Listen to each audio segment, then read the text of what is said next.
most of Zamboanga Peninsula is rich in marine resources, sir. How will your administration support the agrofishery industry in the region? Well, we have always been pag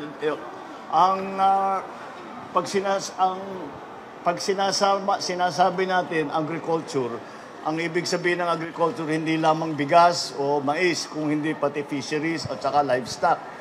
Kaya kasama sa ating development plan ang mga fisheries. Dahil na bumaba ang ating dalawang bagay, bumaba ang ating nahuhuli ng ating mangingisda dahil hindi na nasira na yung mga ibang kung saan pinalalaki mga isda, kaya yun ang ating binabalikan at aayusin at babantayan. Kasi kuminsan kailangan huwag uubusin yung isda para sa next season meron pa. Kaya yun ang mga tinitignan natin ngayon.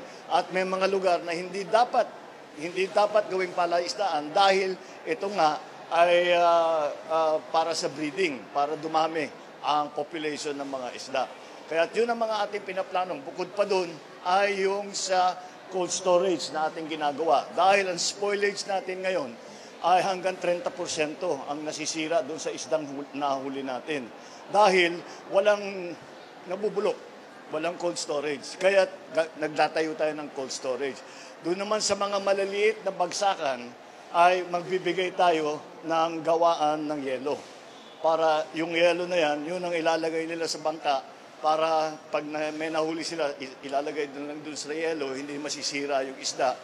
Tapos, ang isusunod natin after that ay yung processing na. Para doon lang sa isang lugar ang magiging processing. Yun ang ating mga pinaplano para sa fisheries.